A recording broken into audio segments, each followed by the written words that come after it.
বাবা, পৃথিবীতে সবাই আমাকে কষ্ট দিয়েছে, জীবনে কষ্ট ছাড়া কিছুই পাইনি। আব্বাজান, আমি মৃত্যুর পরে আমার 3.5 হাত মাটির প্রয়োজন, সেই জায়গাটা কোথায় আমাকে দেখিয়ে দিন।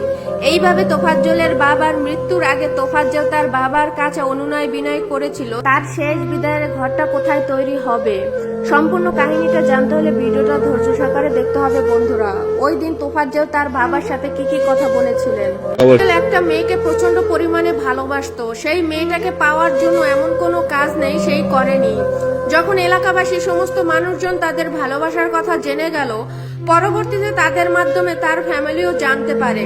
পরবর্তীতে মেয়েটার ফ্যামিলি সেই মেয়েটাকে অন্য জায়গায় বিয়ে দিয়ে দেয়। সেই দুঃখ কষ্ট সহ্য করতে আর পারেনি। তার পরবর্তীতে বাড়িতে আসে তোফাজ্জল, তার বাবার কাঁধে হাত দিয়ে বলেছিল, বাবা, আমি মৃত্যুর পরে আমাকে কোথায় মাটি দিবেন? আমার 3.5 হাত মাটির প্রয়োজন। আমি মৃত্যুর আগে আমার মাটি কোথায় হবে সেই জায়গাটি আমি দেখে যেতে চাই। তখন তোফাজ্জলের বাবা এই কথাগুলো শুনে তোফাজ্জলকে বলেছিল, বাবা, তুই এগুলো কি বলতেছিস?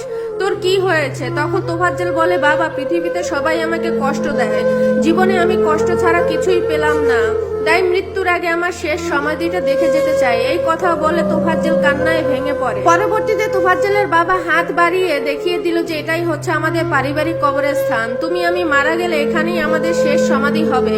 আজকে তোফাজ্জল পৃথিবীতে নেই, কিন্তু তার কথাগুলো রয়ে গেছে। তার বাবার দেখানো অনুযায়ী সেই জায়গায় তোফাজ্জলকে শেষ বিদায় দেওয়া হয়। তোফাজ্জলের জানাজায় শত শত মানুষ, অথচ আপনজন বলতে কেউই ছিল না সেই জানাজায়। তোফাজ্জলকে যেদিন হত্যা করা হয়েছিল ওই দিন তাকে লাঠি দিয়ে পিটাতে পিটাতে মাটিতে শুইয়ে দেওয়া হয়। এক পর্যায়ে তোফাজ্জলের হাতের ভিতরে লাঠি দিয়ে দুই পাশ থেকে দুই ব্যক্তি পা দিয়ে চাপ দেয়। তোফাজ্জলের চিৎকারে আকাশ বাতাস ভারী হয়ে ওঠে, কিন্তু তাদের মন গলাতে পারেনি ওই নরপশুরা। যেই নরপশুর মোবাইলের কারণে তোফাজ্জলের জীবন দিতে হয়েছে, সেই নরপশুর সোশ্যাল মিডিয়াতে এসে বলেছে, আবেগের কারণে পিটিয়েছি। এখন আপনারাই বলেন, ওকে যদি পিটিয়ে এইভাবে হত্যা করা হয় তাহলে হয়তোবা এর বিচার হবে, তা না হলে এর হত্যার বিচার কখনোই হবে না। যেসব ঘাতকরা এই হত্যাকাণ্ডের সাথে জড়িত আছে তারা হয়তোবা 1 মাস 2 মাস জেল খাটবে, পরবর্তীতে তারা কিন্তু টাকার বিনিময়ে জেল থেকে বেরিয়ে এসে আবার অপকর্মে লিপ্ত হবে।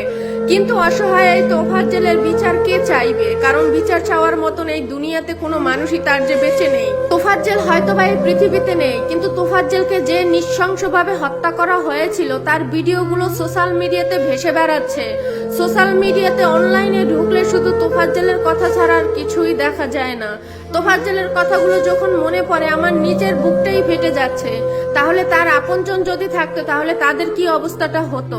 তার আপনজন হয়তোবা এই পৃথিবীতে নেই। আমরা শুধু পারবো তোফাজ্জলের জন্য দোয়া করতে, আল্লাহ তাআলা যেন তাকে জান্নাতবাসী করে। তো বন্ধুরা, ভিডিওটা যদি ভালো লেগে থাকে তাহলে শেয়ার করে অন্যকে দেখার সুযোগ করে দিবেন। অসংখ্য ধন্যবাদ আপনাদের সবাইকে এতক্ষণ সাথে থাকার জন্য।